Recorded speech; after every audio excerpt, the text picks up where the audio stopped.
Good morning.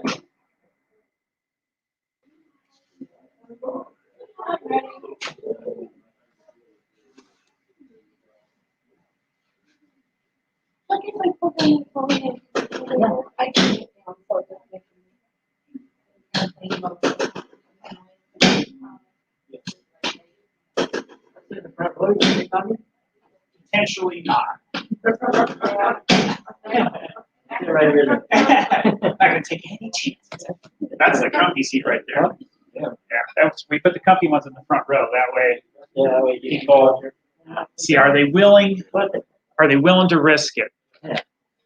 This one's, not one that I usually get spitting too much, so I think you're sitting. Okay. A lot of times when I get super passionate about the chiropractic So stuff. you said that human. Yeah. It's not going to be like you're at Gallagher's. Yeah, Gallagher. Yeah. Smash-a-rama. Morning. It is beautiful morning. Beautiful morning to learn something. We won't turn the cameras around.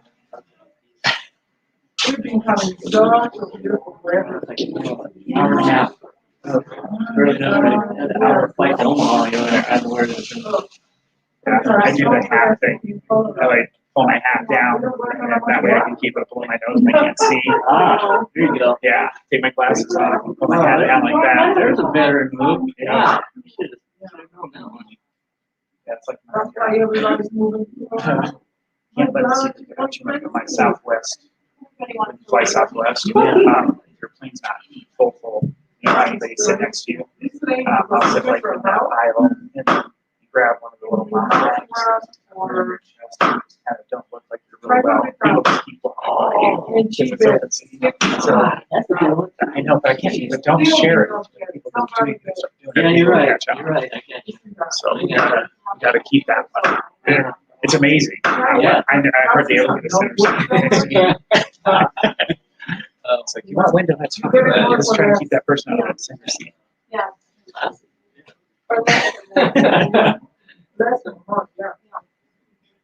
Good morning, guys. How's our people word? You are. Alex, and the put I can see. Really comfy seat, right? Exactly. I'll go hide in the Hey, room. Ann, how are you? Good, how are you? I forgot my passport. People always get kind of-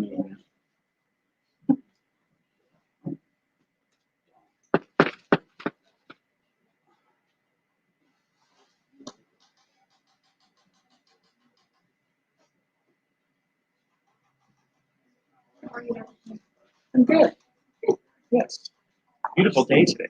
I know. It's working against us. My Harley's on the other side of town.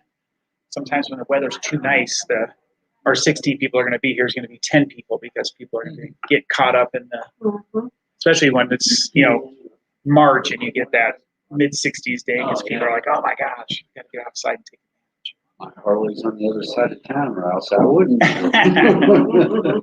See, we're thankful for Harley's being on the other side of town.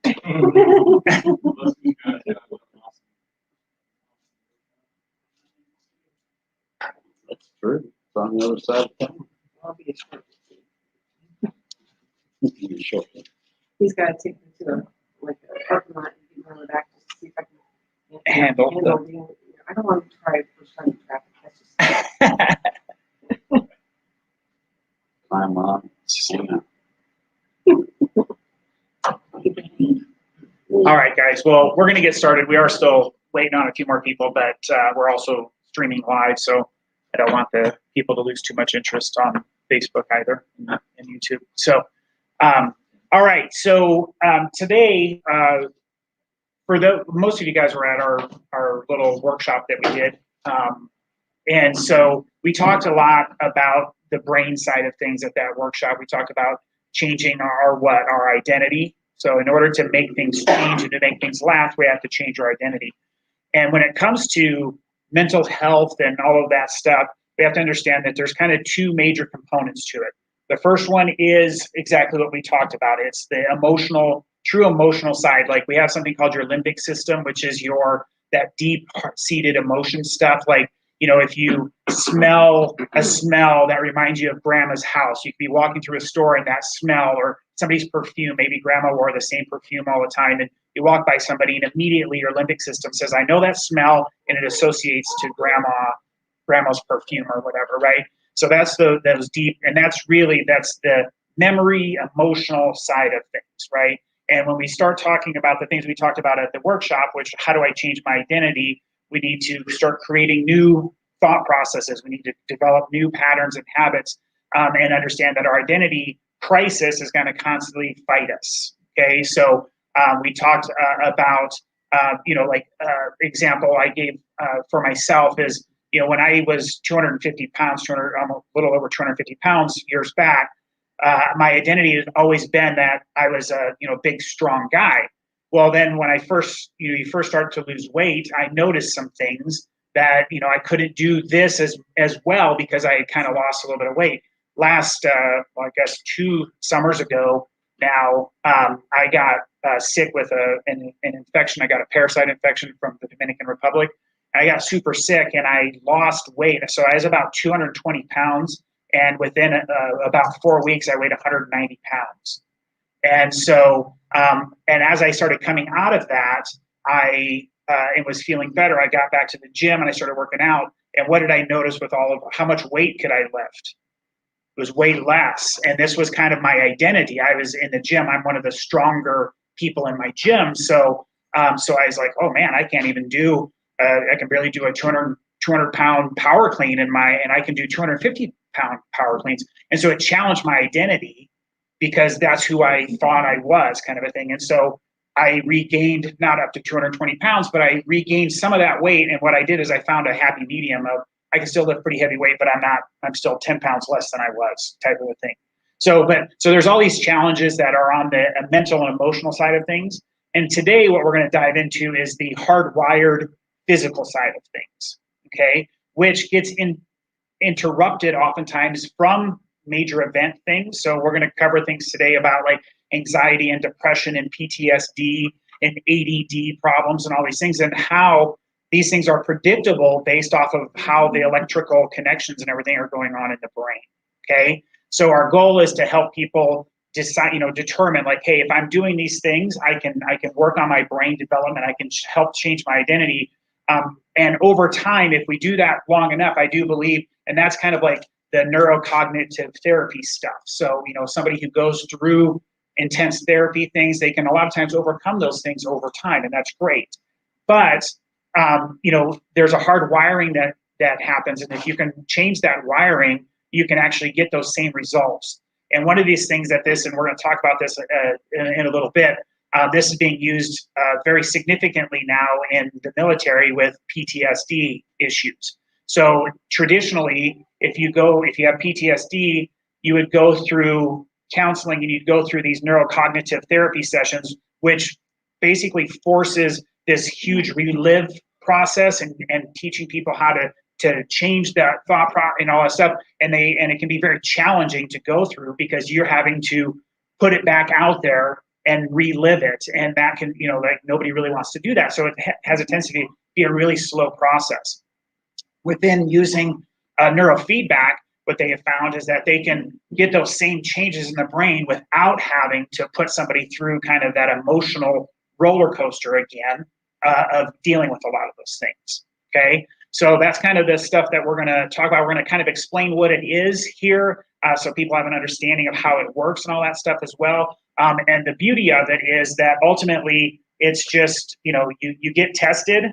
The test tells us, and it's kind of freaky. When I got tested for my first time, and the reason why I'm doing this is, that I went and sat down, they did the EEG on me, and the lady comes back to me and she basically told me who I was based by looking at this picture mentally. she told me, she's like, well, you have anxiety issues, and I don't. Like I never feel really anxious about anything. And so then I started reading, and I have something that's called high functioning anxiety. So I have anxiety, but I just overcome it all the time and just do what I got to do. And that's, part of, personality traits or whatever. And so I started reading, and I'm not one to classify people. I hate classifications because I think sometimes people, they want the diagnosis, and then once they get it, they become it. And that's a trap for people. Like, I'm not a, people want to know, and I understand that. But, sometimes when they get the diagnosis, like they get a fibromyalgia diagnosis, and then they just give up because they're like, well, no wonder I can't do any of these things. No wonder I can't do this because I have fibromyalgia. And that explains all my problems. So I don't have to worry about trying to fix anything. I just can just say, well, I have fibromyalgia. And people almost wear it like a badge of honor. They'll wear their diagnosis as a badge of honor that says, you don't understand my condition. Here's my badge, right? And that's kind of not a real healthy mental place to be for those people either. So ultimately, the goal of this is to kind of get people to identify, is there a problem? And in my case, this high functioning anxiety. And when I read the classifications of that, I literally was like 8 out of 10 of them that they said, here's 10 common things of somebody who is a high functioning anxiety person. And I was literally like 8 out of 10 of them. And I thought, shoot, like this is literally describing me. And so she knew that without even talking to me based on looking at a brain map. Okay. And just by which areas were out of balance and what areas are fighting with another, that kind of a thing. So a lot of cool things that we're going to kind of cover with that, just so people can have a baseline understanding of where am I at, what's triggering these issues. The successes that we've had, we're going to talk about the studied successes of what shows, but then, we did it for over a year, and then COVID happened, and it was not considered initially one of those essential things, so we had to stop doing it. So now we're re-kicking it back off because we have, we got the green light to do that stuff. Okay, so let's get started here. Come on, do your job. They're going to sleep. Yeah. It's interesting because I restarted it and it was working. Hold on a second.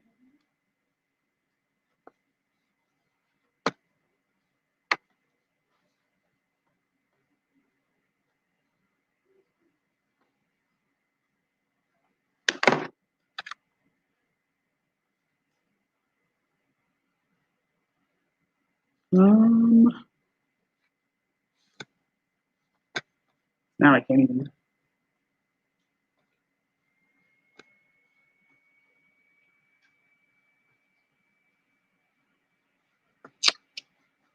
I love technical difficulties. How about you guys?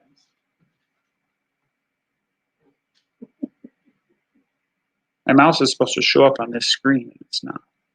No, it's not up there. Oh, you're working with those. Yeah. Why are you not coming over here?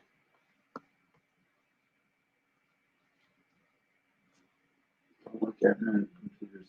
Who are you and why are you? What do you see on the screen? I see what I normally see, which is just yeah. Let me. I just can't get the cursor to come over here for some reason. There you go. Well, that just changed. Oh, yeah. But that's not what I want. Well, this is a short video that talks a little bit.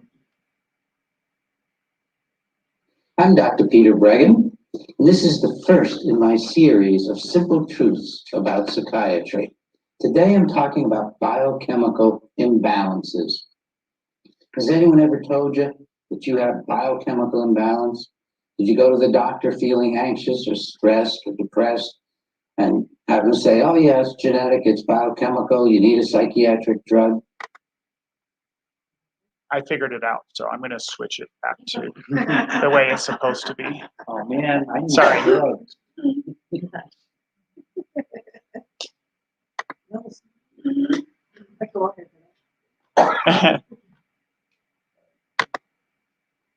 Well, you might be surprised to learn that the only biochemical imbalances in the brains of people who see psychiatrists are the ones put in there by the psychiatrists.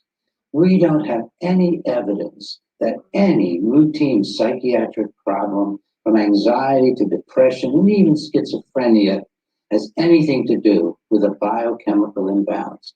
So where did an idea like that come from? We know the answer. It was actually made up by the brilliant minds at the drug company, Eli Lilly. Even before Prozac was approved for depression by the FDA, Lilly was sending its minions, its paid physicians and consultants, out into the world to say that depression was caused by a biochemical imbalance, and in particular, a kind of sluggish serotonin neurotransmitter, just not enough serotonin working. But Lilly knew from the beginning that it wasn't very simple, that this drug Prozac wasn't exactly going to jack up your serotonin like it was supposed to. The whole idea behind Prozac was that it would block the removal of serotonin from those active places in your brain called the synapses. You know, here's one cell and it's dropping Prozac into the, not Prozac, here's one cell and it's dropping serotonin into the synapse, and here's the other cell and it's picking up serotonin, and then comes Prozac and it blocks the removal of the serotonin from this space.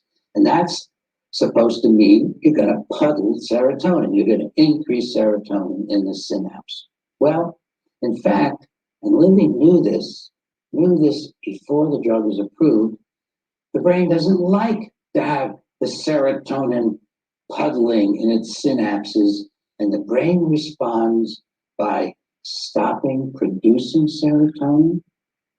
It responds by increasing its ability to remove serotonin. It responds by becoming less sensitive to serotonin. So from the beginning, it was a flim-flam. It was a PR claim that you got biochemical imbalances and Prozac's gonna fix it. So, what do you conclude from this? People who have emotional problems, you, me, we all have emotional problems. We don't have anything wrong in our brains. And if we do, if someday some of these problems turn out to be caused by something going on in our brains, rather than in our lives, in our emotions, in our hearts, in our feelings, if it turns out to be so, then psychiatric drugs aren't fixing them, because psychiatric drugs are causing biochemical imbalances in your brain. They get into the normal brain and they change it. Whether it's nicotine that you're smoking, whether it's alcohol you're drinking, the drug is changing your brain. And that's why when you stop, you get a withdrawal reaction, because the drug has changed your brain. No doubt about it. I'll tell you a simple story. I used to drink too much coffee. Okay. We're going to move on. It's a really long video. And he talks there about how his wife switched to decaf. He used to drink like 2 pots of coffee a day because he had an at-home office.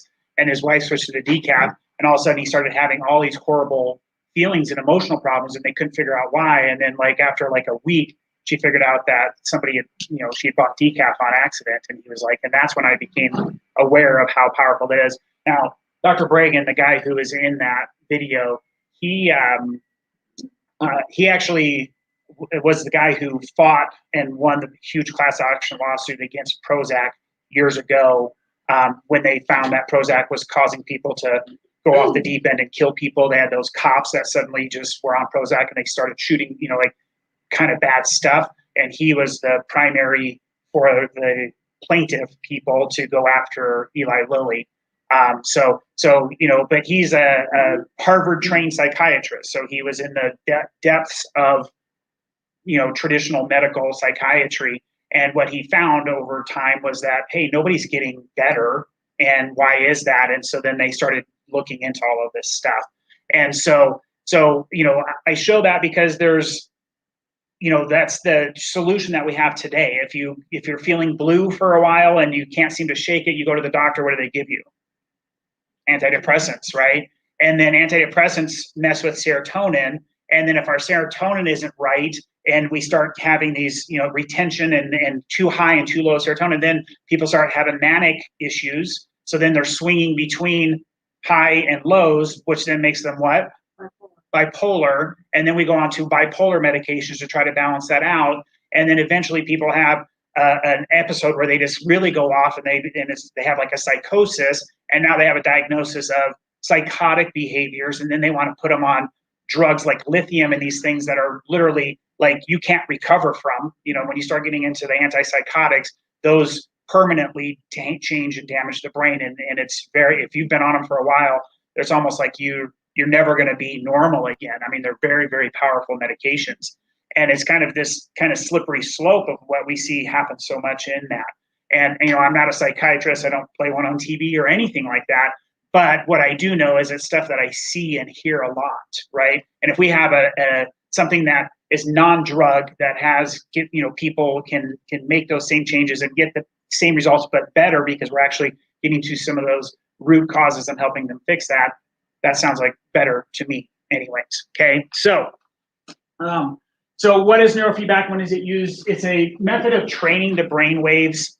So when they've studied the brain for way long enough, this isn't new technology. It's been around for a very long time. And so when they know that the brain, when we have a happy, healthy, normal brain, that it should look like this on an EEG.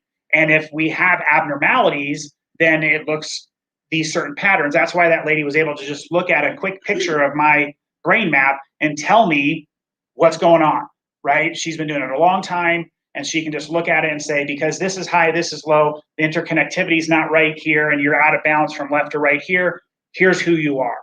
And, and at first I was like, I am not. And then I said, wait, maybe I am. Okay. So those are things that are cool about it, but it's also nice to know that it's very based in science. They've been studying it. It's over 50 years that this has been common. So as we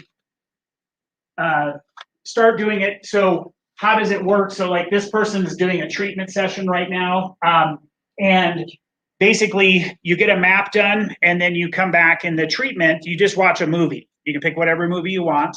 And the movie plays and the EEG leads are hooked up to your brain, and the body starts to make changes, or the brain makes changes based off of something called operant conditioning. So operant conditioning is a big fancy word for a reward system. So if we talk about, if you got a new puppy, okay, and you're trying to teach the puppy how to sit, and you say sit and they sit, what do? You give them a treat, right? And how long does it take before the puppy realizes that when I say sit and they sit down, they get a treat, that's a reward for them, right? Pretty quick, unless some dogs have different levels of intelligence, but some of them it takes a lot longer. But the bottom line is that that's what operant conditioning is. So when we look at how does the brain function, if the brain is stuck in a pattern and it's just stuck, if you're watching the movie, then as the brain is where we want it, you get a reward. And if it goes out of where we want it, it takes the reward away. So it's kind of like, it has the picture of the kid with training wheels. So I didn't learn with training wheels because like back in the 70s, they really weren't even around. You just learned by falling over a bunch of times, skidding your elbow, right? But kids today don't learn that way. They're learning on those little bikes that don't have even pedals yet, where they just learn how to balance, and then they get their maybe training wheels, that kind of stuff. But at some point, you take the training wheels off, right? And so that's kind of, it's the same thing, that we're talking about. So there's a reward system. As I learn in my balance, then I can step it up another level. And so by giving the brain rewards, it learns to function within the right frequencies and having the right power because it wants the reward, okay? And so when we look at the other benefits of it is that the learning that you get from this is permanent. So I know in the world of chiropractic, there's this, people say, well, I heard once you go to a chiropractor, you what?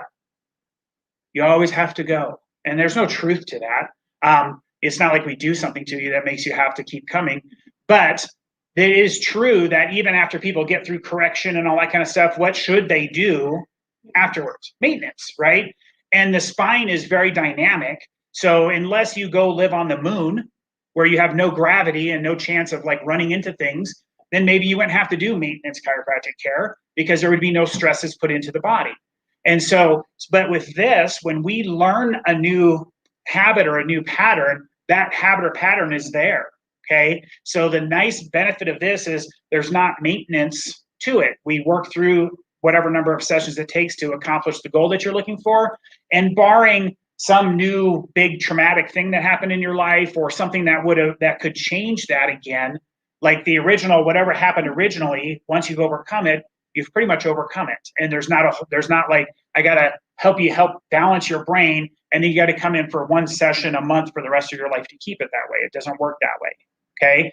So that's a good thing, right? It means that we're changing and developing new patterns.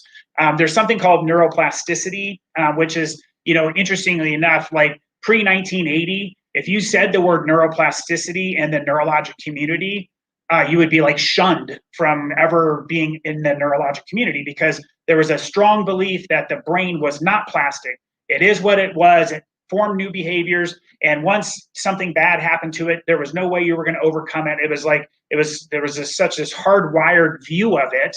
And then over time, they're like, oh, wait, no, that's not true. I mean, the brain's got trillions of connections in it. And we can bypass, and they've shown now with all the advanced imaging stuff that, let's say you have a mild stroke in an area, like the brain will go around that area, reconnect things. And a lot of these people that had strokes to where they were, couldn't move one side of their body over time, they're moving that side of the body. Well, if that part of the brain is no longer functional, how did that happen? Something called neuroplasticity. The body said, hey, this isn't a great situation. I'm going to bypass that area, and we're going to make some new connections so that you can get some restored function. Now, it may never be 100% like they were when it was the right area of the brain doing the right thing, but point being is they're still functional, and they can restore a lot of that function. And so that's a good thing. It lets us know that the brain is pliable and it has the ability to adapt and change. And when we can control how and why it's the way it's functioning, then that gives us a treatment modality for that. So we've got a few studies that talks about learned regulation of brain metabolism. So when you're doing this, when you're doing the neurofeedback, it's kind of like involuntary learning because you're not thinking and trying to study something. You're literally watching Cheers or Friends or whatever. And like last time I checked, there's not a tremendous amount of educational, gifting that comes from some of those shows, right? Some people watch like Planet Earth and they learn stuff, and that's fine too. But the bottom line is that it's almost like an involuntary process because the brain, and we talk about this a lot on the chiropractic side of just that the autonomic nervous system just is constantly functioning for us, and we don't have to think about it, right? Like everybody's sitting here breathing, their heart's beating, they're digesting food that they eat this morning or whatever, and all of those things are happening without us thinking about it. And so using this type of technology actually shows that it's kind of an involuntary process on our end. We just show up, sit down, and as long as you don't fall asleep, good things are going to happen, okay? So disorders that respond well to neurofeedback. These are all the ones that have been studied.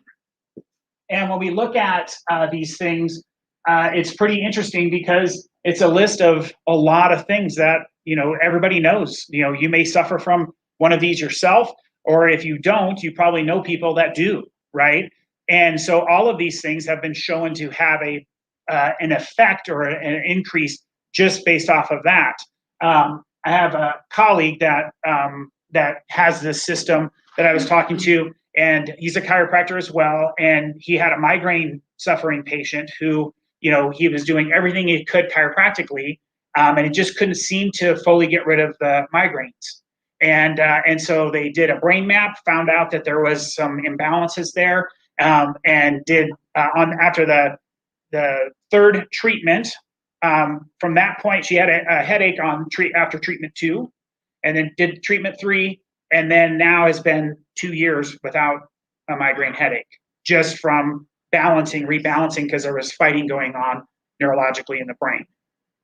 So, do you know by any chance if this is something that would be able to help people with certain types of brain tumors? You know, Someone that has like an acoustic neuroma, and so it's literally sitting on, it's benign, but it's affecting other things. So it's causing like artery loss, right. vertigo, and like other things. Right. I would be less confident when there's a physical manifestation like that than if it. Now, I'm not saying that it wouldn't help the brain adapt to try to maybe circumvent that a little bit, but I definitely wouldn't. Like, you know, we're going to see in a second, like the anxiety, depression, ADD, like we're talking like 90+% success rates with these people, right? Very, very high. Something like that, I know it's not on this list. And I would be, you know, I would say we do the map, you do a map on somebody, and if the map indicated that there could be some benefit, then there could be some benefit. But if there didn't indicate benefit, then I would say, you know, that's not likely. And just what about people with addiction? Yeah, it does. Yeah. Yeah. And if I would have let that video play a little longer, Dr. Bregan talks a little bit about that, about how that part happens, because most addictions are learned coping mechanisms, right? You know, I'm taking a chemical like you talked about, whether it's alcohol or caffeine or, you know, nicotine or whatever, it's changing the brain and it's helping me to, it's a mechanism to not have to deal with reality type of a thing. So. Learning disabilities, what's the success rate? We'll show you. It does vary based on what it is. So, you know, like the one thing that I was a little bit disappointed in is like autism. It has like a 30 to 45% success rate with improving. Well, that's because there's so many different causes of Right, autism. and nobody really knows. There's not one smoking gun with autism. I have Right. an autistic son. Right, and the other thing is, and what they found is if you just do the brain stuff, but the autistic kid is eating mac and cheese and pounding red Kool-Aid all day, it's not going to help. But if you can get that autistic, where they got the successes is when I can do kind of what you do. It's like I'm gonna only feed them good food. I'm only going to do these things. Then they have a much higher success rate. But like exactly what you said, it's not one thing, right? And so it would be the difference of me saying, you know, I'm going to put new tires on my car and expect it to, you know, race a NASCAR track or whatever, but my alignment's bad. I didn't upgrade the motor, and I'm not winning NASCAR, you know, just by putting new tires on. So that's why there's limitations with that. Well, I was thinking more like dyslexia. Right. Yeah, there's I'd have to look that one up, honestly, because I don't recall reading anything specific about that. Well, when you talk about learning neuroplasticity, I mean, it's often dyslexia is the biggest example of that. Right. Because you really do learn around it. I have a form of dyslexia myself. Right. And there are some things, you know, I really like it. My brain is just gone so far. I'm like, maybe this could help push it just a little bit better, further. Right. Know? Yeah. I mean, I've learned around it. Yeah, right. I can do most of the things that, you know. Yeah, because you've learned how to cope with it. Yeah. Well, because the brain continues to make connections your entire life. Right. You know, and that's when Drew's, my son's doctor, said by 10 he's going to be just stuck where he is. I went, you want to bet? Right. Yeah. Right. I'll bring him back to you when he's like 20, and you're going to see. You'll be amazed at how far he came. Right. You know, it's like. So the next thing people want to know all the time when they start is like, well, how long until I start seeing a difference, right? And the truth of the matter is, guess what? A lot of factors go into that, which we're going to cover. So on average, each session is 30 minutes. So you watch your TV show for 30 minutes or whatever it is. And we schedule 45-minute appointments because we got to put the leads on you and set you up, and then we got to get it ready for the next person kind of thing. So they're 45-minute appointments. The trainees, typically 20 to 40 sessions.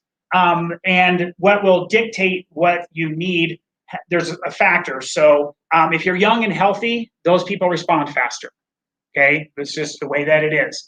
If we're older and we have multiple other health issues, maybe we got metabolic issues and diabetes, you know, like these types of things, It's not that it won't work, it's going to work slower. The brain's going to adapt slower. And there is a test that you take before we even get deep into talking about it that helps us to understand. If you do the metabolic scoring and your metabolic score comes in way high, then we know that it's not going to be real effective and there's no sense of doing it. You got to fix the metabolic issues so that the brain will have the ability to change. So it's all part of the screening process that we go through. Okay. Again, when do people start feeling better? I've had, when we were doing this last year, I had people that after the first and second session, they're reporting positive changes. And then I also had somebody who went 20 sessions and wasn't certain what was changing. Okay. The other thing that I found very interesting when we were doing this is the person may not notice things right away, but you talk to the people that they're around and they noticed changes, right? So I had this lady who she was dealing with a lot of anxiety issues. And she, after like 10 or 12 sessions, she was just like, I just don't know, I don't feel maybe I feel a little calmer. I'm not getting worked up quite as much, but I was expecting a bigger, profound thing. Well, she went to lunch with a friend and she was riding passenger in the car. And she's like, and her friend's like, what's wrong with you? She's like, what are you talking about? She's like, anytime I drive you, you're like white knuckled on the bar. You're sitting up. You're totally like backseat driving and telling me that I'm too close to the curb, whatever. And she's like, and we've literally traveled like 30 minutes and we've just chatted and you're not on edge. And then she was like, oh, maybe there's a little bit more profound effect happening that I didn't realize. Right. And so just an example of, because that's always the question, people are like, oh, I'm 3 sessions in. First of all, it takes some time, like they talked about the average noticeable changes occurs between visit 15 and 20 to where people will really notice differences. And so some it's quicker. And again, it's very much dependent on what's your health coming in, a little bit about age, but I don't think it's really the age as much as the older we are, we have an increased risk of having more health challenges, versus somebody who's younger. Okay.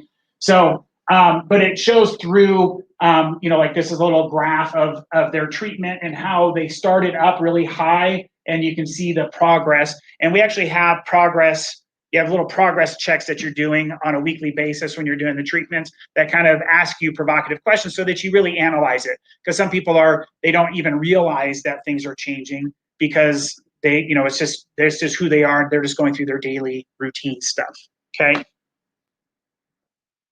So again, this actually showed they did neurofeedback while the brain was under an MRI imaging to show that it was creating the changes so there's the theory side of it that says, hey, we started here, we did this many sessions, and then we did another brain map and things changed. So they actually did like real-time type of studies to find out and prove that actually doing the operant conditioning and giving that neurofeedback, the brain was able to functionally change. Another study that shows that it actually induced changes in the gray matter and white matter of the brain. So just, I like to show hard evidence that we know that these are the things that are happening with it, okay? The success rate. So here's the chart that I was talking about a little bit earlier. So when we talk about depression, it's 90%, ADD or ADHD is 90%, anxiety 75%, and then there's the autism one at 30 to 45%. Okay, and I think all of those things will be dependent on the overall health of the person. Because if we look at like autism, we talked about it being a very multi-dimensional. Even OCD usually has more to it than just one thing. The things that are a little bit more unilateral, meaning that there's one primary focus, they have higher success rates with it because you can just focus on fixing the one thing. When the brain mapping is done, obviously, like, the patient finds out what parts of the brain are, is, what the predictive factors are, if this is more, if it's not. Right. But in that, is the doctor then going to explain, like, okay, this part of the brain is being affected, and this is the function of this part of the brain, because a little bit of a But a background needs to be. Oh, absolutely. Yeah, you get That's a, all. yeah, when we go through the consult, so and we'll talk about this at the end, but you get your map done, you fill out all of your questionnaires and all of that kind of stuff. Then we sit down and we have a consult and we look at your maps and then we actually give you this little handout that shows you all of the different areas, what they control, what their functions are. And then you can look at it and say, hey, this one was yellow. Yellow is a bad color. So this is a very overactive area of my brain, and these are the things that are associated when that area is overactive. Yeah.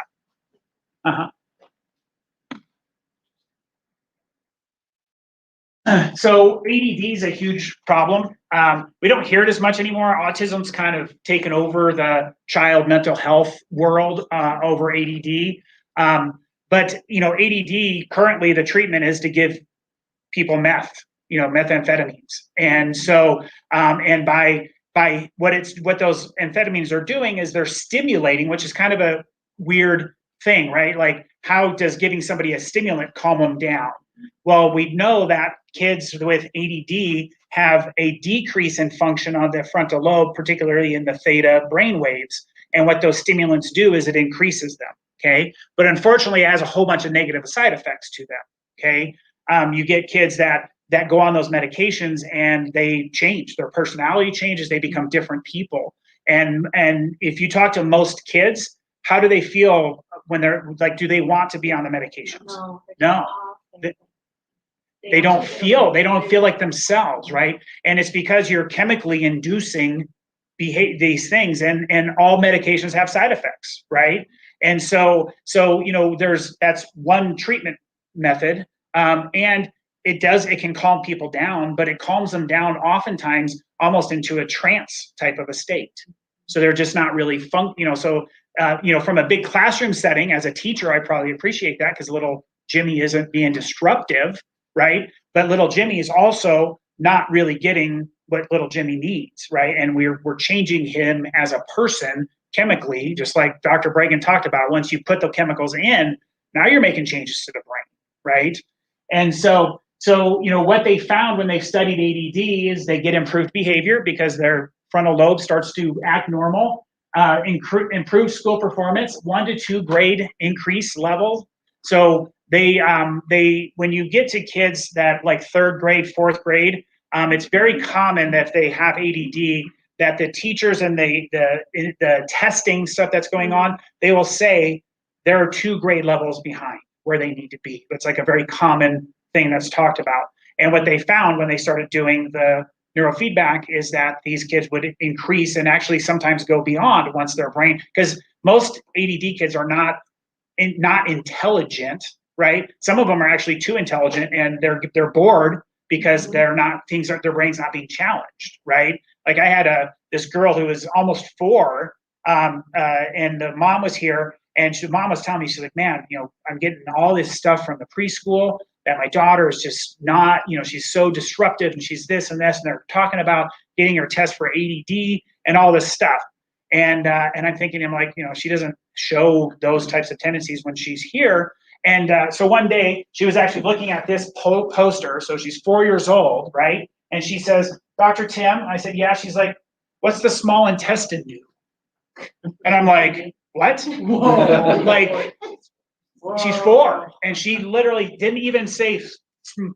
It was just like, what's the small intestine do? I'm like, I said, the problem with your daughter is she needs to be at like some advanced Montessori school where her brain's being challenged.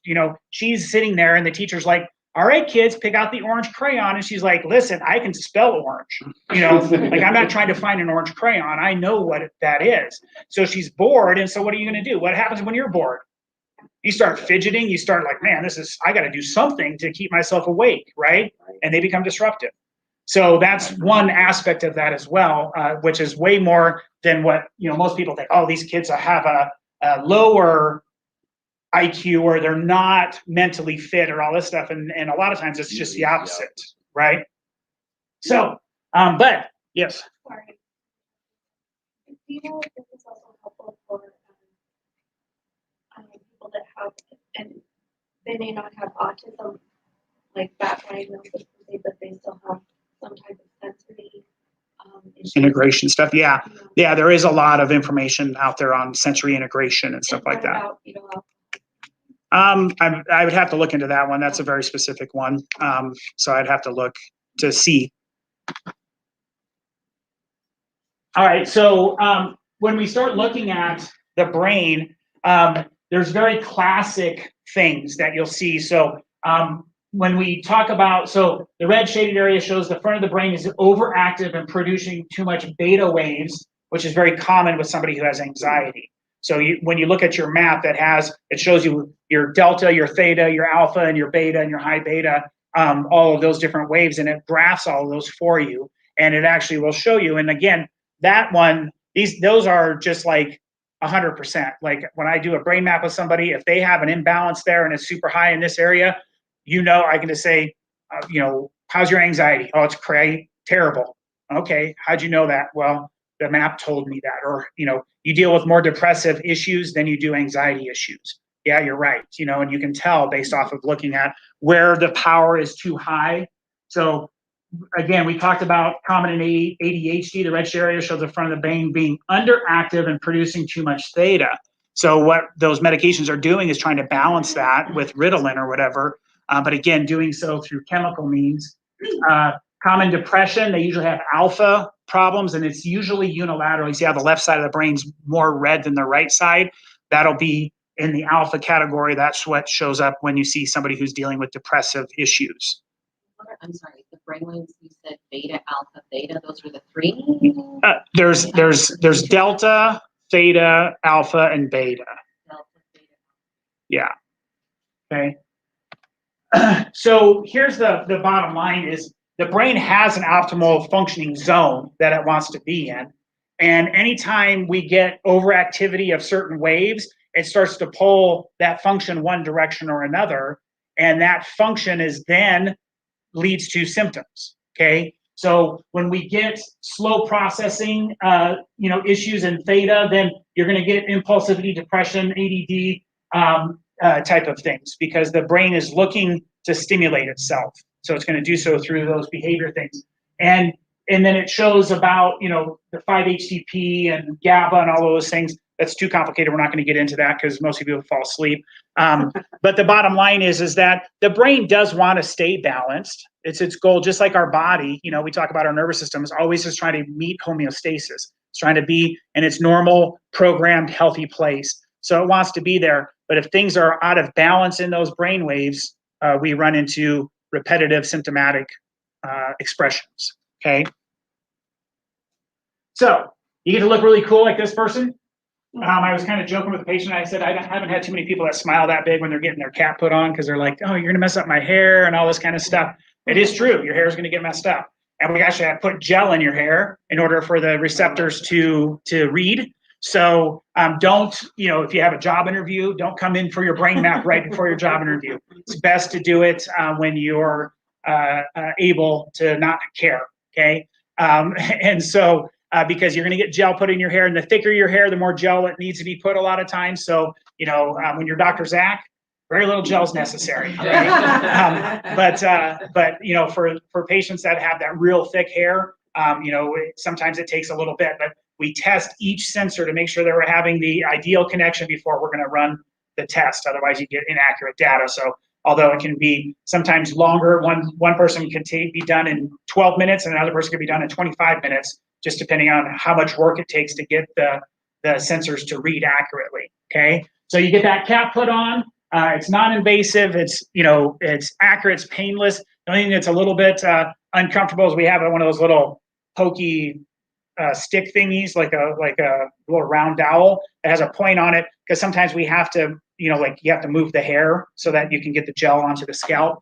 But we don't puncture skin or anything. But that's the only time I've ever had anybody complain. Yeah, we don't pull any hammers out. Okay.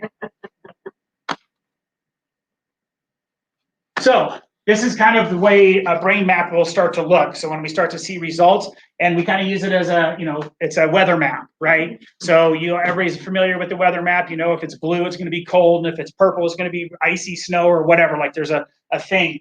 And so when we look at a brain map, what we want to see is that brain being green. Everything should be green.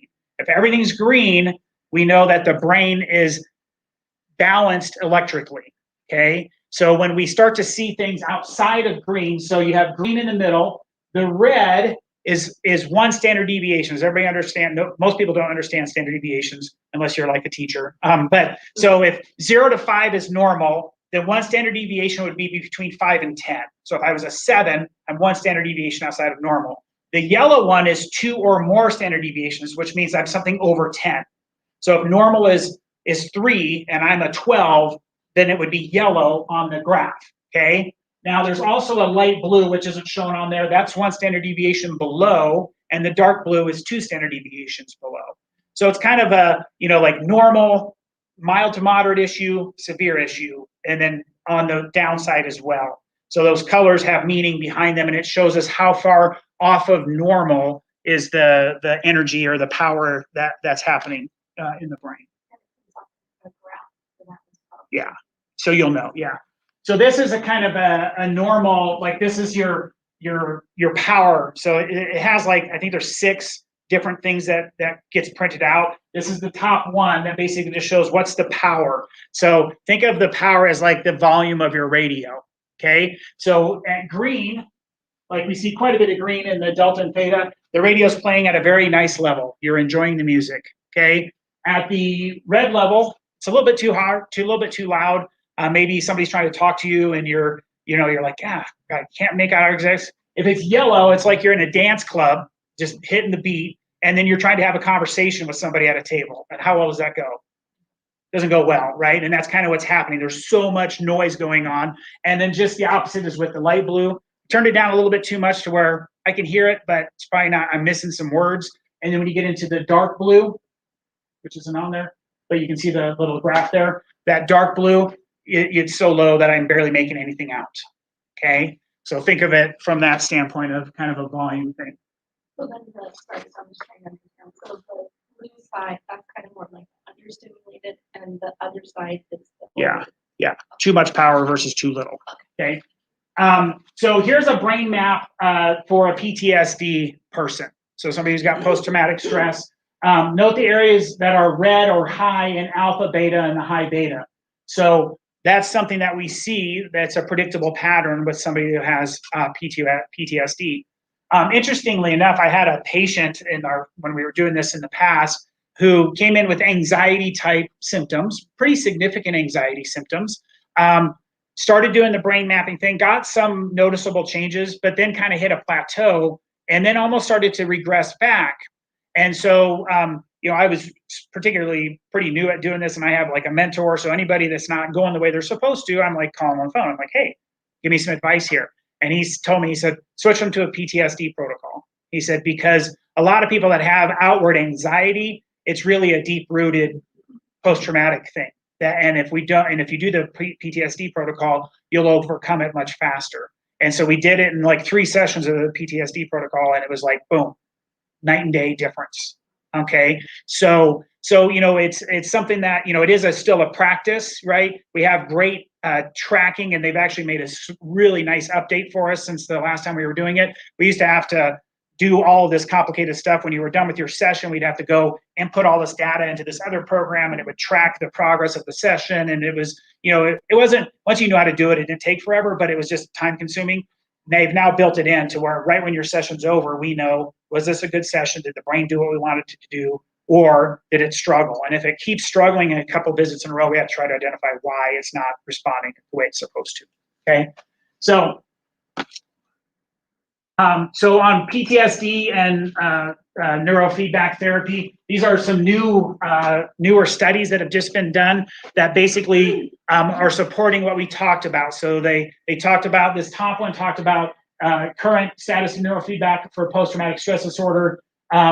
And what they found was that the neurofeedback was working just as good, if not better, than doing the therapy stuff for these people, but without having to relive trauma and bring up all of those like deep things that people don't want to deal with, right?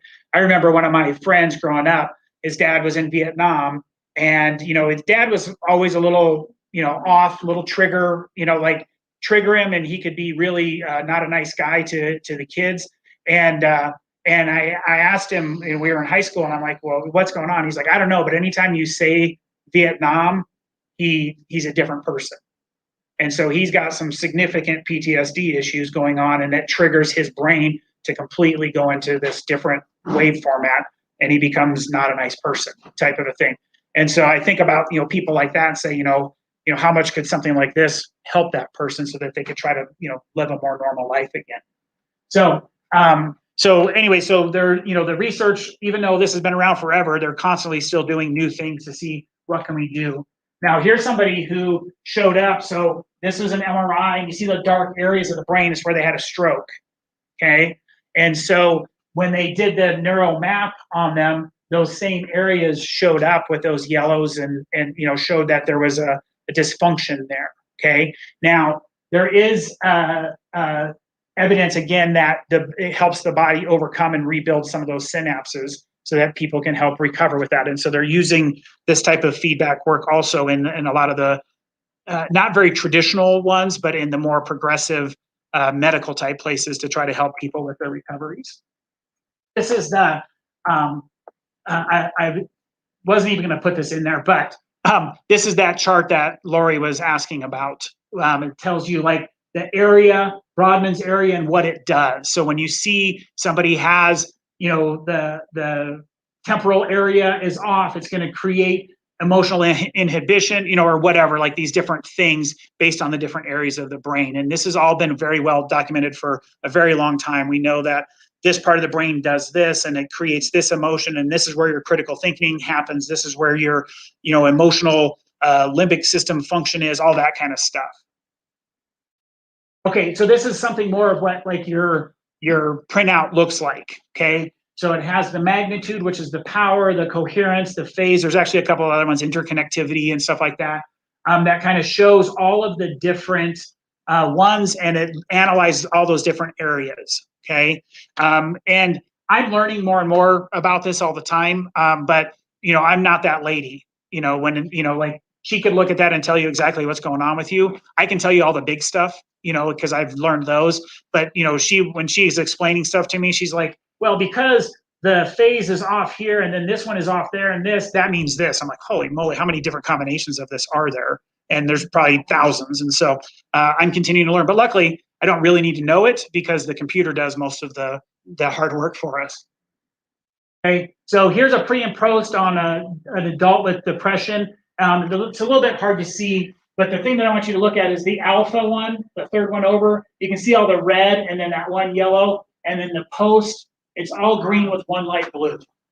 Okay, so it reestablished normalcy, and then symptomatically the person's not dealing with the depression issues. Okay.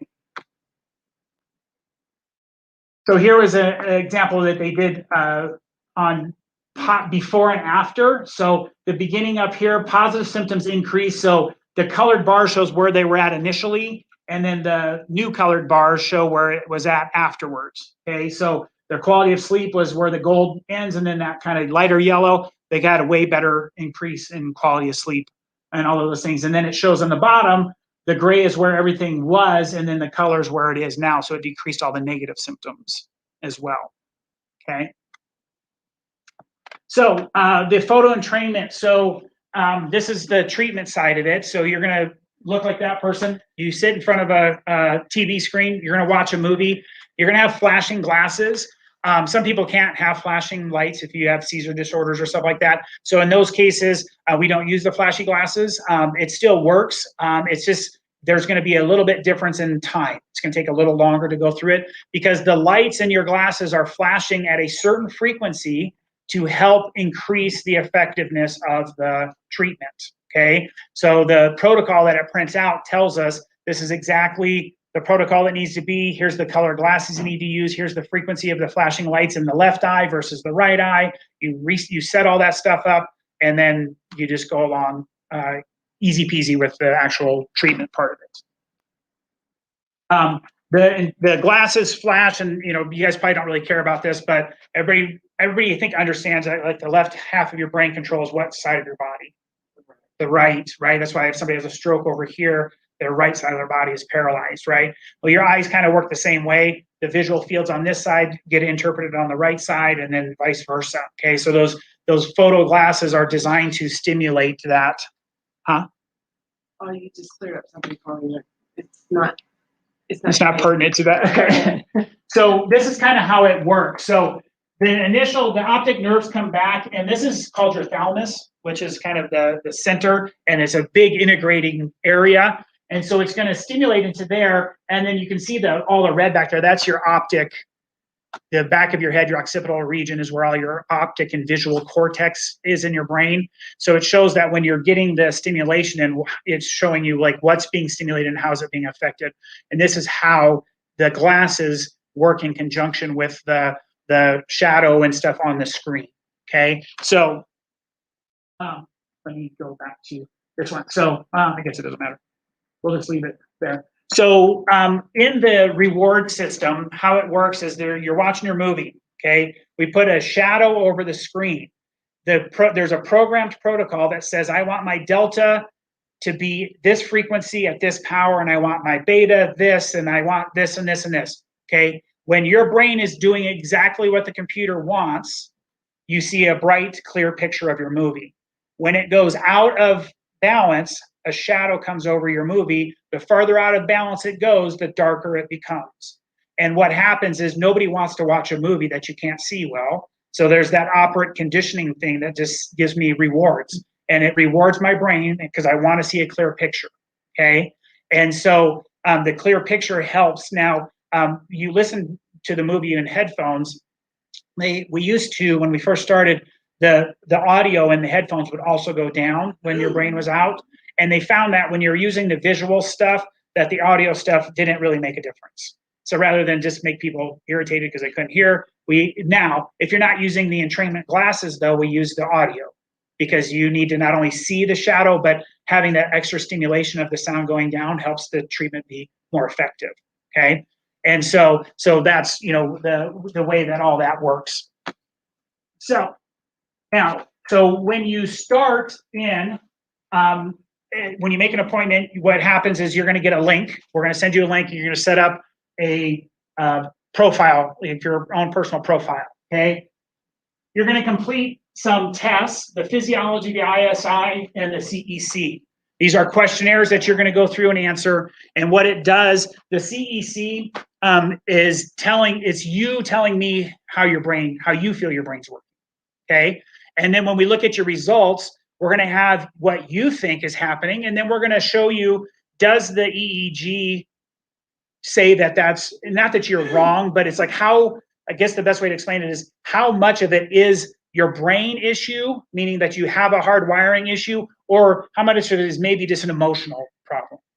It's not saying you're right or wrong. It's just saying it's very likely that this symptom that you're dealing with is tied to the brain dysfunction, or you have this, but it's not really tied to the brain dysfunction. Does that make sense?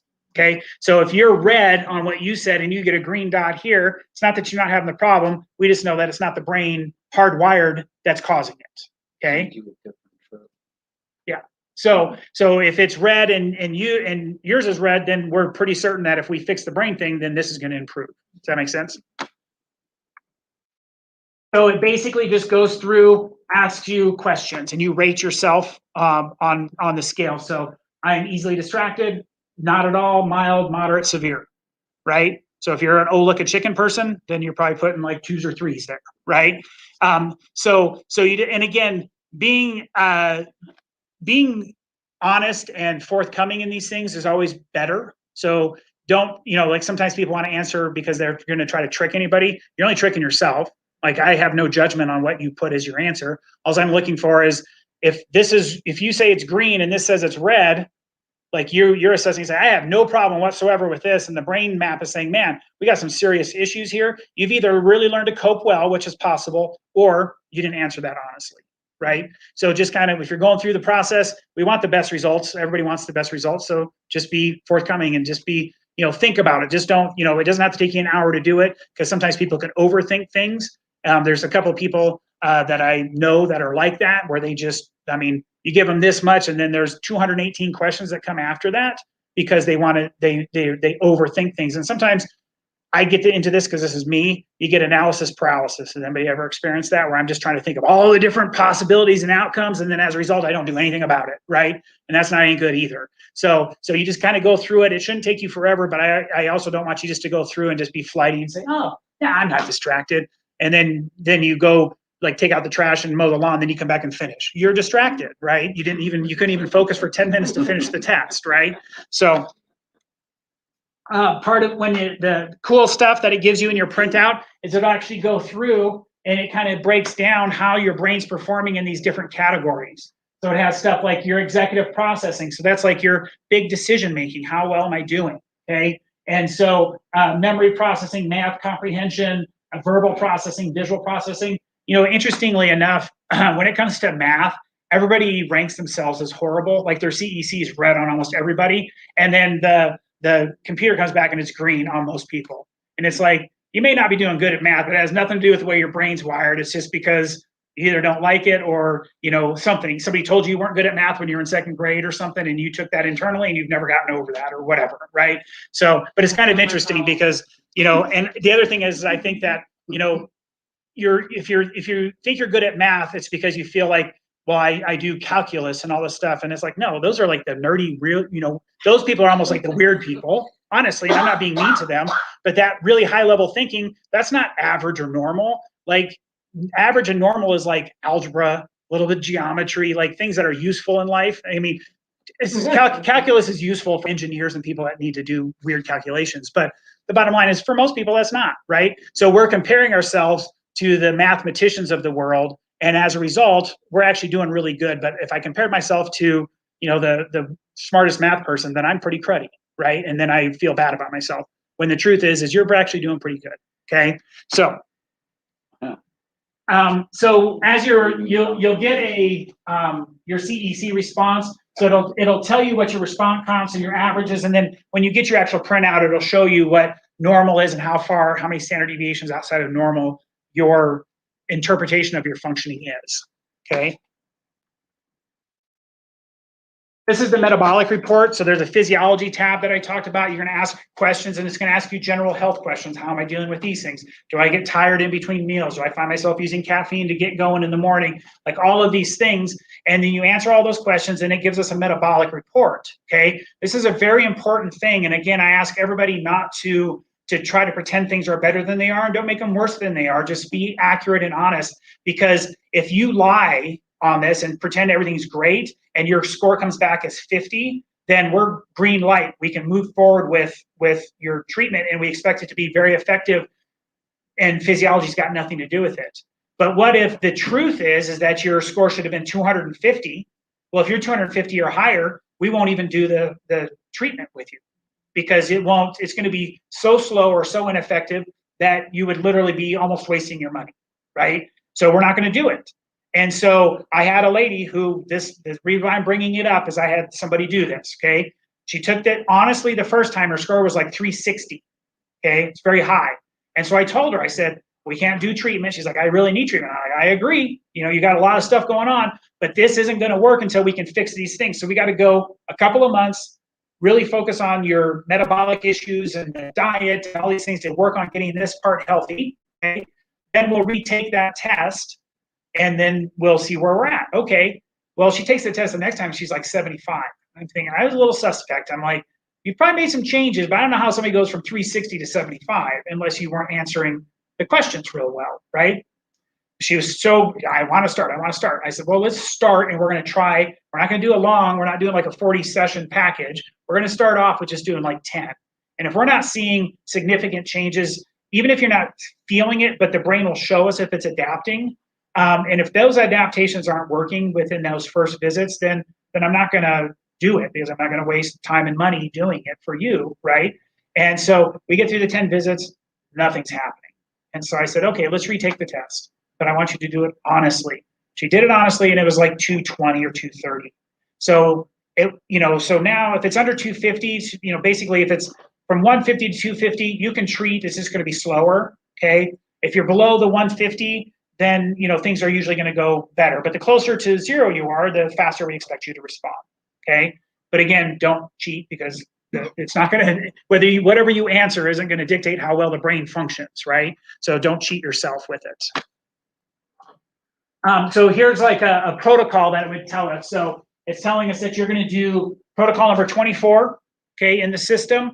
The job of that, so the protocol is 2 to 12 down and 15 to 18 up, has to do with the 2 to 12 is like your delta and theta frequencies. So we're going to need to bring those down because they're overactive in an area. And the 15 and 18 is the betas. And so, so we want those to go up. Okay. And you'll have left side, right side protocols. And so the brain you're trying to bring balance, but you're also trying to change and equal out the power that needs to be there. Okay. Tells us that your glasses are going to be set at 17 hertz, that you're going to wear yellow glasses, and that the sites that we're going to put are the C3, C4 sites, which means the EEG leads. That's the area that we're training.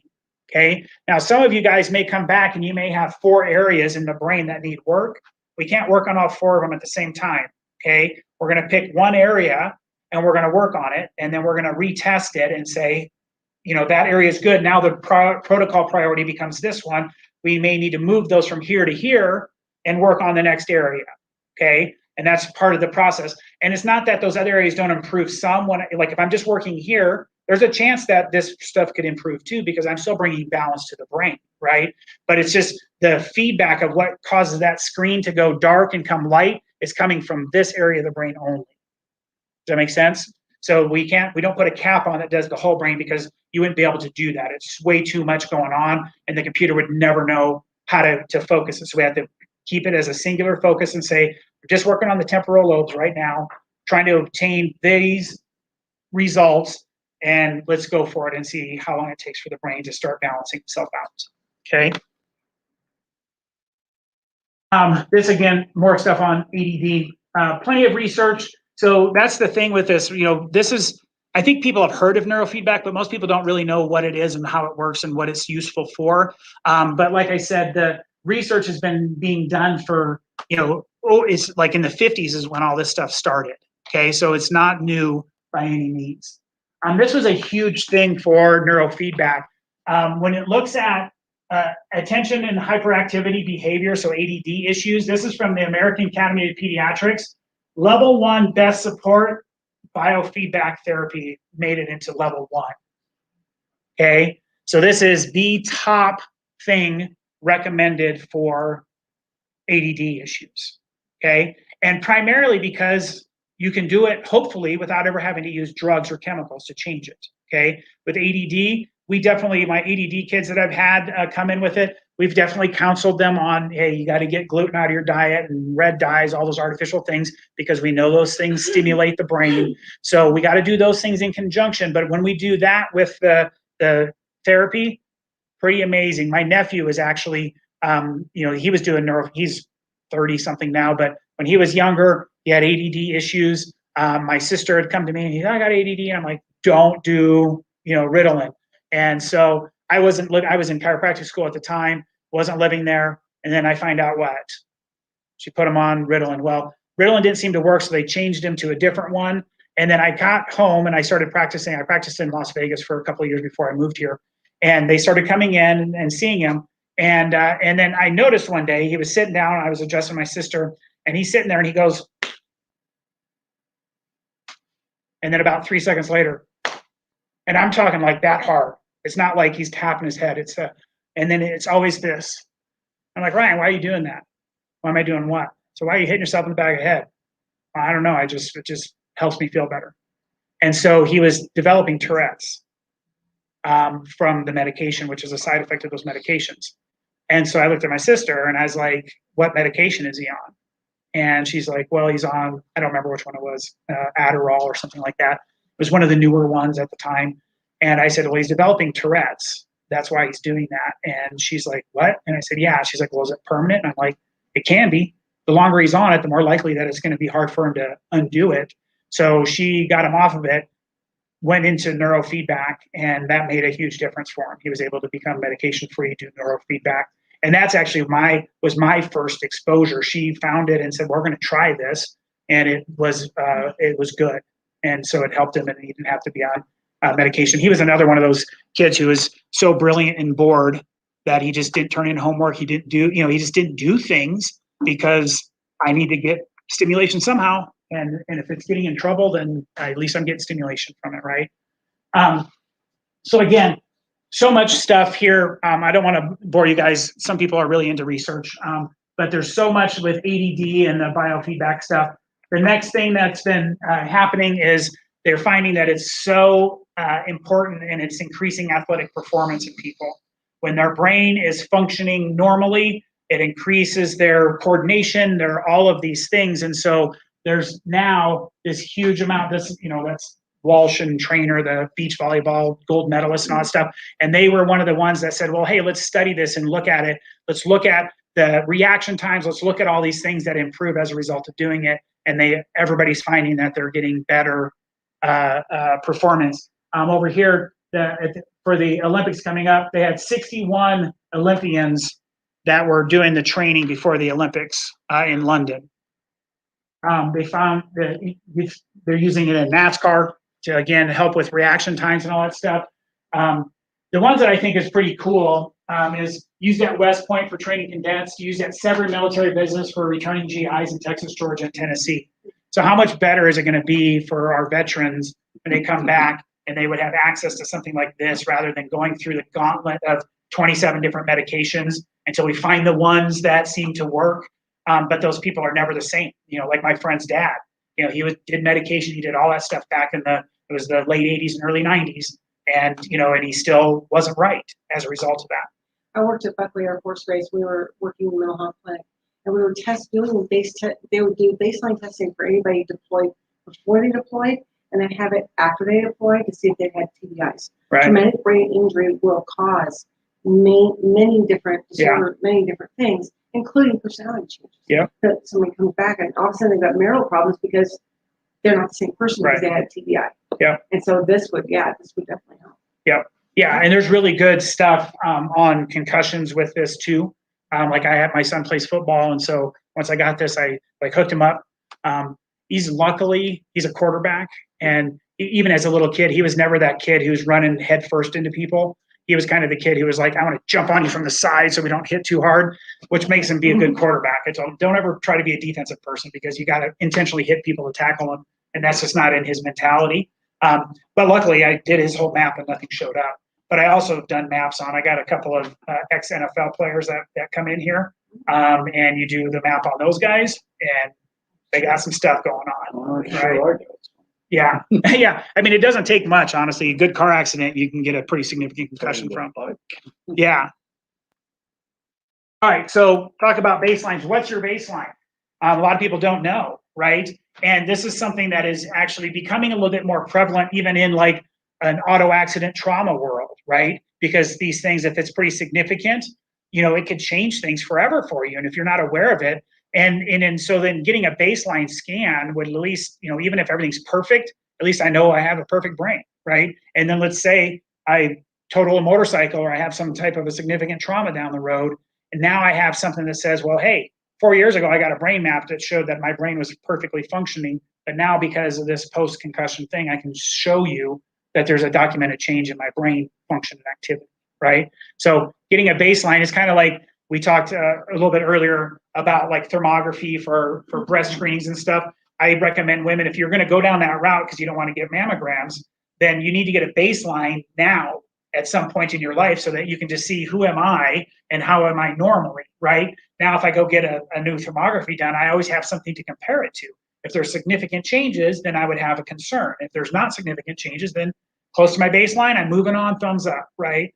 And then we can avoid having to do the heavy duty radiation exposure to do that, right? So it's just an option for people that's to do that. Okay, so next step, get a baseline scan of your brain.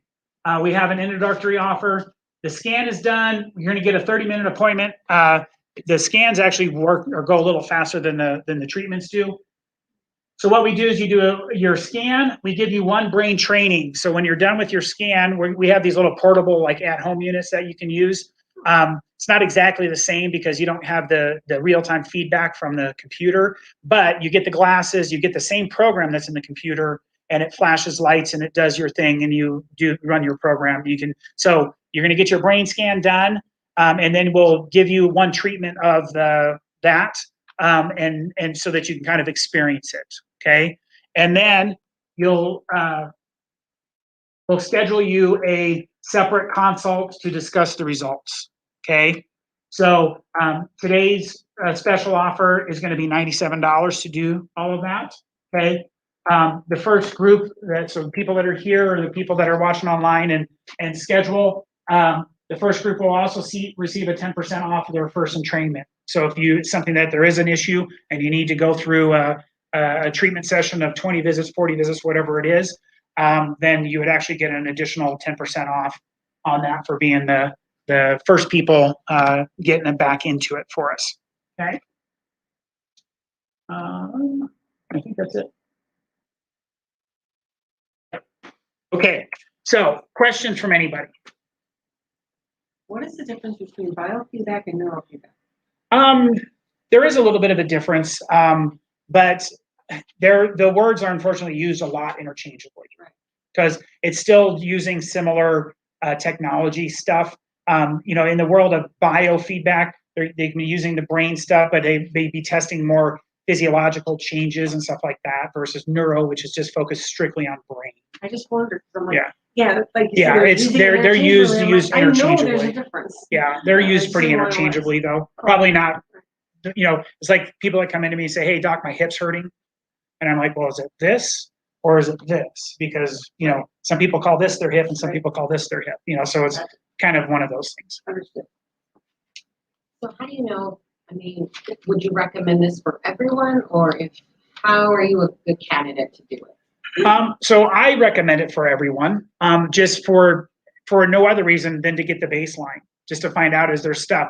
Because if, like, for me, a good example was, I went in to do this just to do it. I went to this, it was a seminar, and I look in the back and there's this table and there's these flashing lights and people are sitting there, and then, like, my curiosity is like, what the heck's going on, right? So I went back and talked to the lady, and she's like, well, let's just do a quick map and then we'll do a treatment, session with you. So she did my map. And if you would have asked me, do I have anything going on? No, because I have no outward depression. I have no outward anxiety. My wife will tell you I'm definitely not OCD. Okay. She has some of those tendencies. So she's very critical of me not being that way.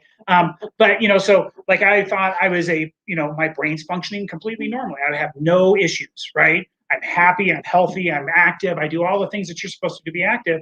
And then she's like, hey, you have problems remember people's name when you first meet them, which I do. And I think a lot of people have that. And then to cement that from an emotional standpoint, people just start saying, well, I'm just not good at names. Which now you're just creating an identity that's a problem all in itself, right? So, but she's like, you have a hard time recalling names, which I do, okay? Luckily, my patients, I don't. Like, I meet them, and it's like I had that interaction. But, I'll know I know you. Like, I'll see somebody at Costco, and I'll be like, ooh, I know that person. Can't tell me what their name is. I can't maybe even tell you exactly how I know them, but I know that I know them, type of a thing, right? Yeah. And so there was like little things, and she's like, so this is you, right? You have this anxiety, some anxiety issues. I'm like, no, I don't. And then she's like, well, you're high functioning anxiety. Okay. And then, all this stuff. And so, to me, I thought I had no issues, and it's not like they were horrible. I could have lived my whole life probably with them. Okay. I just, I trained my brain. And now if I meet somebody that's outside of my office that I think I need to remember, I'm doing the old, the brain tricks of saying, it's Erica. Erica is this, and she's a flight attendant. And then I have to attach a couple of facts about you in my conversation. That helps me remember Erica's name, right? And so that's just, like things that I do and I could have done that my whole life and just done better. Now, doing the treatment stuff, has helped with my, because when I look at those 10 things of high anxiety people, I still experience some of them. I don't think you'll ever be completely normal, but like they're so much less that I experience those things. Like one of them was like, it's the desire to always be busy and do something, right? And that's, like I have a hard time sitting around doing nothing. Like I'll go home and it's on a weekend, and I'm getting a little bit better, but back when I was younger in practice, I'm thinking, I just sat and watched TV for 4 hours. I could have been doing something. I could have mowed my lawn. I could have went to the store and met somebody and got them in as a new, like I could have done a million things that would have been way more productive than me sitting watching TV for an hour, right? And so that was definitely a huge problem I had. Now, not that I still, there's that, I feel that a little bit, but it's not something that's going to make me feel, because I would feel bad for not doing it. I feel like, oh, you're such a lazy person. Like, why didn't you go out and do something?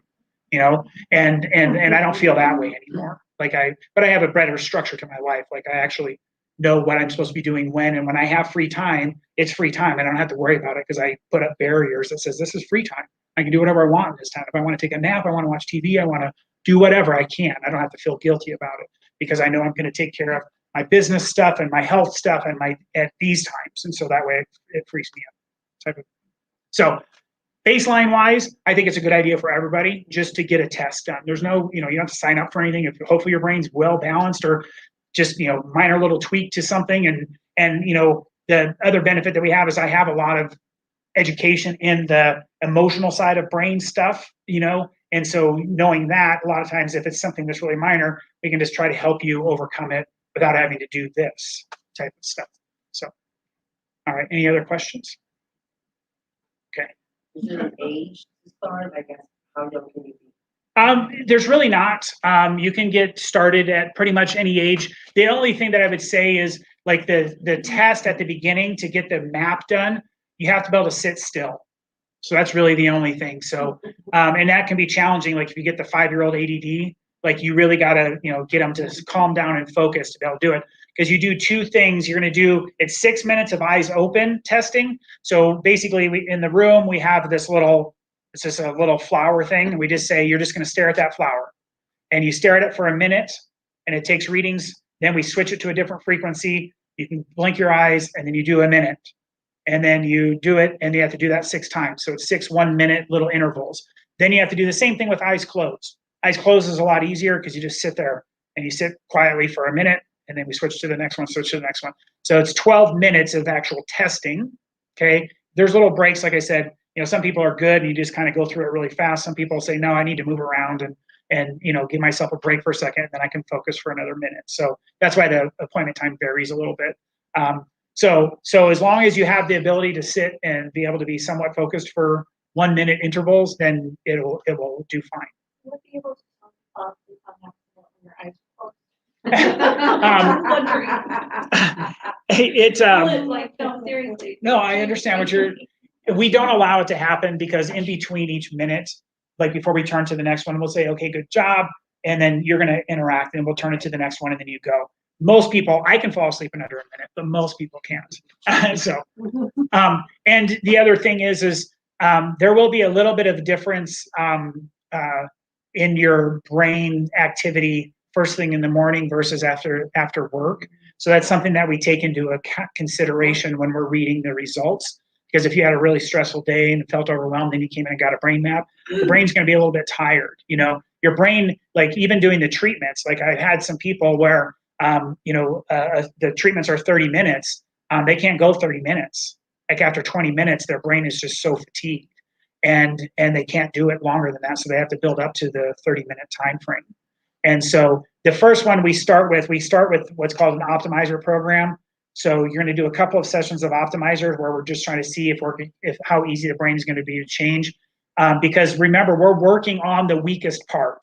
So 80% of your brain could be normal, but you got this one part that's really bad. And if we tried to overwork that one area, it could tank the energy in that part of the brain and it makes it to where it's not as effective. So we do this optimizer program for the first couple of visits. If you respond well, then we're going to start on that protocol number and specifically train that spot in the brain, kind of a thing. And there are side effects? Typically, no. The one thing that I have seen around between visit like 12 and 18 or something, people will get this where they can start to experience some of the symptoms that they came in with. So like, let's say you have anxiety and like after a few sessions, you're like, wow, things are going better. And there's a word for it it's like recentralization. And it's basically the brain making that switch. So it's actually a good thing that shows that thing's adapting and doing that. Not everybody experiences it. Probably everybody experiences it at some level, but sometimes it's such a low level that they don't notice it. And then I've had a couple of people that they're like, wow, for the last couple of days, man, I've been really on edge. And then, and of course, the first time I was doing this, you read about it, but you don't experience it until somebody comes into you and they're like, oh, what's going on? And then you're like, hey, it's this, and I, explain that to them. It's kind of like the retracing handout we give patients when they start with chiropractic. It's like, you've came here with this problem, but you probably went down this slope to get there. And as you're healing, it's very likely that you could re-experience some of those symptoms as the body's coming out of that. So it's kind of that same idea. Is it best to come in stressed out or not stressed out, or does it matter? No, I would say it's best to not be stressed out. Just Yeah. checking. Yeah. I would say that, the best thing would be you coming in, with a nice, normal, calm day would be the best. Yeah. So, for somebody that get a lot of anxiety attack, It could be. Yeah. 100% best decision to get the screening done. Okay. If the screening shows that it's not brain related from a power and imbalance standpoint, then, maybe the treatment isn't going to be the best for them, but we don't know. It's like, because I can tell you that out of all of the people that did when we did this the first time, I had 2 people that kind of went through 20 they only wanted to do a 20 session. The computer recommended they do a 40 session based off of all their physiology and all that stuff. They wanted to do a 20 session. At the end of 20 sessions, they're like, I don't know if I want to keep doing it because I'm not feeling these gangbuster results. Okay. But everybody else, they finished their protocols, or they did what they were supposed to do based off of, because they're seeing positives. And you get to see the positives because we can remap your brain. And then we do a brain map compare. We compare, here's where you came in the first time, here's where you are now. And this is how much better the brain is functioning and how much more balanced it is, that kind of stuff. And it ranks all that for you. So after the baseline, so did you find out what causes all of the issues? Then did you suggest what is the next step, like food? Absolutely, yeah, and that's all part of it. So we're actually going to be bringing in, during this beginning part, you're going to, I'll still be pretty involved with it, but I'm bringing in a lady who is a brain health coach, and she actually has more certifications in all this stuff than I do, and she's actually going to be doing a lot of the protocol stuff, and she eventually will be doing and kind of running this side of the business so that I can stay more focused on the chiropractic side of things. Sorry, is there a regression if by chance, let's say that they're suggesting you do the 40 visits, but you only do the 20? No, there's still going to be changes that are happening that are going to be positive, but there's no evidence that says if I stop short, I just maybe didn't get where I really wanted to go. I made it halfway. Okay, so up to this point, these new synapses have been created. Right, and they're going to stay that way. Yeah, and there's different options. Like the most effective way and the way that's going to get your results the fastest is to do the in-office treatments. Okay, because you're hooked up with the live feedback going back to the computer to tell you so that it can make the changes. We have at-home units, so somebody can just choose to do the at-home unit. They just do treatments once or twice a day, depending on what they need to do. 30 minutes on average for those. They can wear their glasses. They put the headphones on. It's like a little thing that you hook on your waist, type of thing, a little portable unit, and you could vacuum, you could do dish, you could do whatever you want to do while you're doing it, because it's just using the sounds and the flashing lights to try to reprogram, and it works. It just is going to work a little bit slower because you're not having that live feedback to change it to force the brain to adapt faster. So there's different options on the treatment side once you go through it. So if it's something that shows up, it's like, well, here's a package of 20 or 40 visits in office. Here's renting a unit for us from us for 4 months to do these things. Or I had some people they just bought a unit. They're like, I'd just rather buy it. And like sometimes even for families, like I have a family of 8 and they're like, it's pretty expensive if all 8 of us want to come in and do the in-person one. So if we rent or if we buy the machine, then we can all just take turns using it at home. So that's an option for you as well. So I don't know what it's a weird question. Not that it's a weird question, but like, I don't know what people's definition of an expensive is. Right. So, in the programs, it kind of depends on how long they are. The price varies a little bit. So it's, hard to tell somebody, like, well, I know you need a 30 visit and it's going to be this much, because it just depends on that. But we'll discuss all of that with you, obviously, before you're going to make any type of a next step for that. Are you able to share your slide presentation, or do you have any handouts that have kind of like a summary of what you talked about today? Because I know you mentioned in there, like, there's research articles, and then there were like, here's the list of all of the, things that could be treated. Right. I mean, I could share this with you. Honestly, the easiest thing is just go to Google and just type neurofeedback, post PTSD, neurofeedback, anxiety, neurofeedback. That's how I found 70% of those articles. I can do that. Right. Sure. It's just, honestly, and you'll probably find even more things than even what I've, found. I just picked a couple of things for each of the different topics just to show people that, this just isn't some whimsical thing where like, hey, let's try this out and see if it works. Like, no, this has been studied repeatedly for a very long time with very effective rates. It's unfortunately just not endorsed a lot medically because in the world of medicine, they don't like anything that's not drug related or surgery related or whatever. So anything that's outside of that realm, they don't like it. Psychiatry doesn't like neurofeedback because let's face it, they need to drug people to stay in business. If you're going to go to a psychiatrist and they're not giving you drugs, then why do you keep going there or whatever? So anytime you do anything that's counter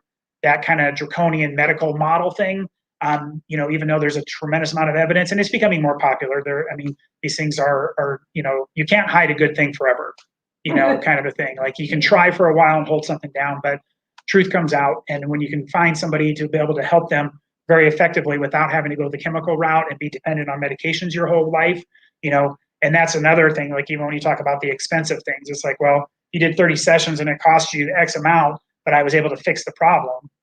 Is that way cheaper than going to get your Prozac prescription refilled from now until you're 79 or 80 years old? What's going to cost you more money over time? So, all right. Any other questions? All right. So, Ashley, I think, is up front. If you guys would like to schedule an appointment, she's got appointment times up there for you. When we did this last time, we had like 20 people here and we made like 38 appointments because everybody's like, well, I need to get my daughter and my brother. So whatever you want to do, it's good for anybody that you want to sign up today as far as the $97 thing goes. And so I recommend I said, go get a baseline done. That's what it comes down to. Find out where you're at. So, okay. All right, guys. Thanks for coming. Thank you. You're welcome. You're welcome. Well, it's interesting what you said about the image of something when you go through, especially like, when I went through breast cancer.